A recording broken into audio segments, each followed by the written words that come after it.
تو بعض مرتبہ جو خوابوں کے شہزادے ہوتے ہیں وہ شیخ چلی کی طرح نظر آتے ہیں کہ دنیا کے اندر دن کے وقت جس چیز کا تذکرہ ہوتا ہے تو خواب کے اندر وہی چیز دیکھ رہے ہوتے ہیں. اور حضور صلی اللہ علیہ وسلم نے دوسرا خواب بتلایا کہ دوسرا خواب شیطانی ہوتا ہے. شیطان انسان کو گھبراہٹ خوف کے اندر مبتلا کرنے کے لیے مختلف شکلیں دکھا دیتا ہے، حتیٰ کہ انسان غمگین ہو جاتا ہے، افسردہ ہو جاتا ہے. بعض مرتبہ انسان سویا ہوا ہوتا ہے تو خواب کے اندر دیکھتا ہے کہ کوئی بندہ سینے کے اوپر چڑھ کے بیٹھا ہوا ہے اور گردن کے اوپر چھری رکھ چکا ہے یا گلا دبانا چاہتا ہے، حتیٰ کہ بندہ آوازیں نکالتا ہے لیکن بندے کی آواز نہیں نکلتی. بندہ پریشان ہو جاتا ہے. اور بعض مرتبہ خواب کے اندر کوئی جانور بندے کے پیچھے لگا ہوتا ہے، بعض مرتبہ کوئی دشمن بندے کے پیچھے لگا ہوتا ہے. اب جتنی بھی ڈراؤنی چیزیں ہوتی ہیں، جتنی بھی گھبراہٹ پیدا کرنے والے خواب ہوتے ہیں، جتنے بھی انسان کو غم دینے والی چیزیں ہوتی ہیں، یہ سارے کے سارے خواب شیطان کی طرف سے ہوتے ہیں. اور تیسرا خواب حضور صلی اللہ علیہ وسلم نے ارشاد فرمایا کہ وہ اللہ رب العزت کی طرف سے حق اور سچ ہوتا ہے، وہ نیک خواب ہوتا ہے، وہ اچھا خواب ہوتا ہے. اب یہ اچھا خواب اللہ تعالیٰ اپنے مومن بندے کو دکھا دیتے ہیں اور اس خواب کے اندر بندے کو بعض مرتبہ کوئی سبق دیا جاتا ہے، بعض مرتبہ کوئی ہدایت دی جاتی ہے اور انہیں نبوت کی مبارک زبان کے مطابق رحمانی اور مبشرات خوابوں کے اندر ذکر کیا گیا ہے. اور اسی خواب کو یعنی جو اچھے خواب ہوتے ہیں نبوت کا 46واں حصہ قرار دیا گیا ہے. دنیا کے اندر جتنے بھی انبیاء کرام تشریف لائے، ہر نبی کو جو بھی خواب نظر آتا تھا وہ اللہ رب العزت کی طرف سے وحی ہوتی تھی. انبیاء کرام کو جو بھی خواب نظر آتا تھا وہ اللہ کی طرف سے حق اور سچ ہوتا تھا. اللہ اپنے پیغمبر کو خواب ہی کے اندر تعلیم دے دیتے تھے. جیسا کہ حضرت ابراہیم علیہ السلام نے اپنے بیٹے اسماعیل علیہ السلام کو دیکھا کہ بچے کے گلے پہ چھری چلا رہا ہوں. اب یہ صرف خواب کے اندر دیکھا تھا. جب صبح کا وقت ہوا تو حضرت ابراہیم علیہ السلام نے اپنے بیٹے اسماعیل سے فرمایا یا بنیا انی ارا فی المنام انی اذبحک فانظر ماذا ترى قال یا ابت افعل ما تؤمر ستجدنی ان شاء اللہ من الصابرین. حضرت ابراہیم خلیل اللہ علیہ السلام نے فرمایا اے میرے بیٹے، میں نے خواب کے اندر دیکھا کہ اپنے ہاتھوں سے تجھے ذبح کر رہا ہوں، بتا میرے بیٹے تیری کیا رائے ہے.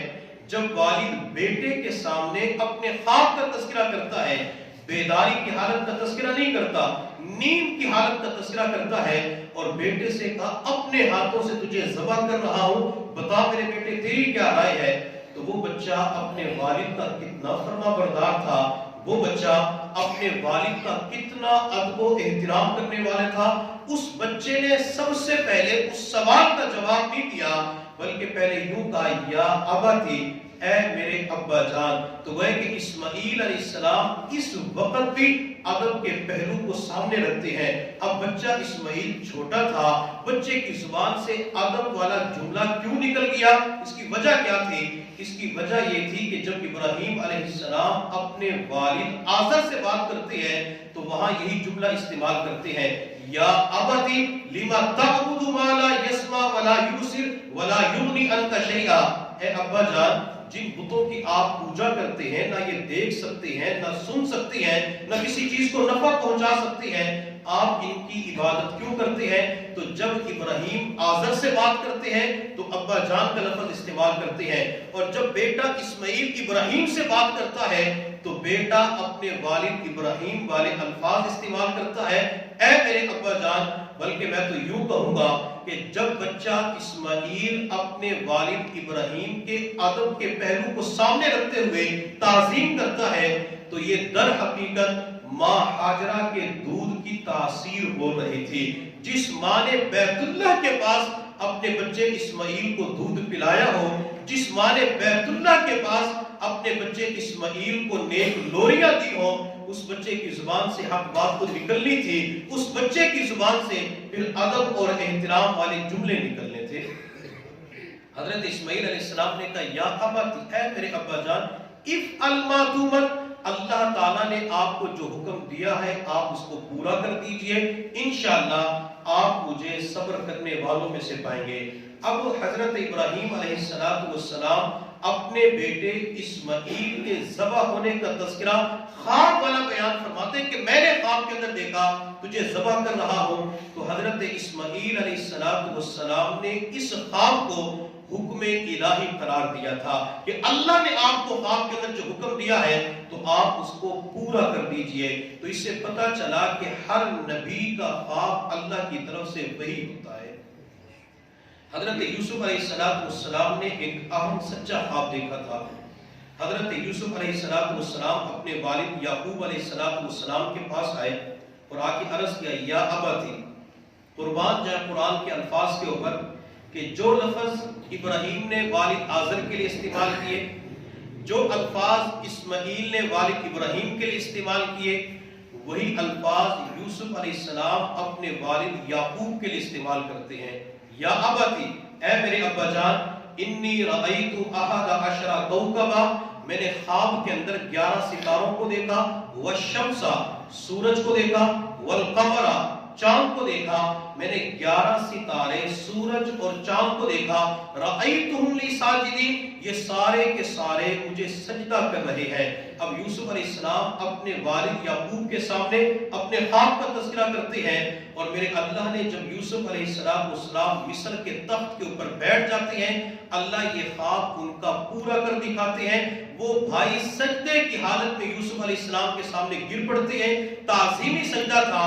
تو اس وقت یوسف علیہ السلام نے فرمایا ھذا تأویل رؤیایا من قبل قد جعلها ربی حقا، اپنے والد یعقوب کی طرف دیکھ کر کہنے لگے ابا جان یہ میرے اس خواب کی تعبیر ہے جو میں نے چند سال پہلے دیکھا تھا، قد جعلها ربی حقا، بے شک اللہ تعالیٰ نے میرے خواب کو حق اور سچ کر دکھایا۔ تو حضرت یوسف علیہ السلام جب اپنے خواب کی تعبیر مکمل ہونے کے بعد تذکرہ فرماتے ہیں تو فرماتے ہیں یہ خواب حق تھا۔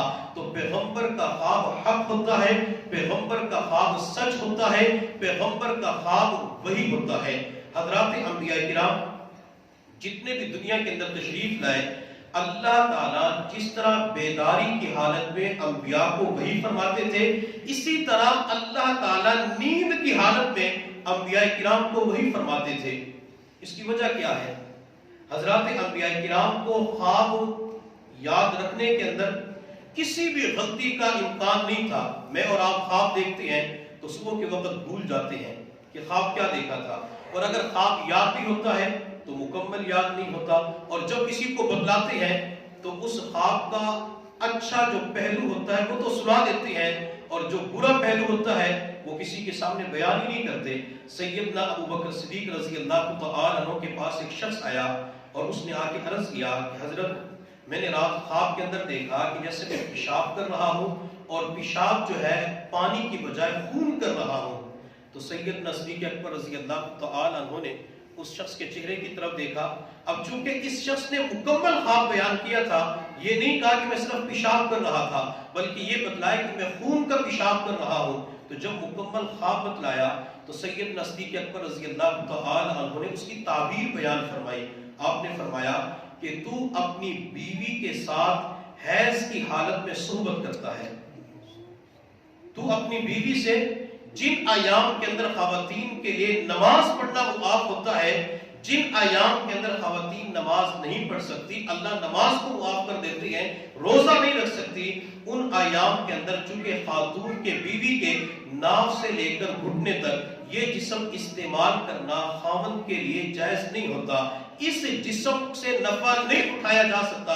تو سیدنا صدیق اکبر رضی اللہ تعالی عنہ نے فرمایا کہ تو حیض کی حالت میں اپنی بیوی کے ساتھ جماع کرتا ہے۔ تو اس شخص نے فوراً کہا کہ جی مجھ سے یہ غلطی ہو جاتی ہے، میں جنسی خواہشات کے اوپر قابو نہیں پا سکتا۔ تو سیدنا صدیق اکبر رضی اللہ تعالی عنہ نے فرمایا کہ اللہ نے اس خواب کے ذریعے تجھے تعلیم دی ہے، اللہ تجھے اس گناہ سے بچانا چاہتے ہیں۔ میں آپ کو تعلیم کرتا ہوں کہ آج کے بعد حیض کی حالت میں اپنی بیوی سے جماع نہ کرنا۔ تو جب تک مکمل خواب بیان نہیں کریں گے تو اس وقت تک اس خواب کی تعبیر بھی انسان کو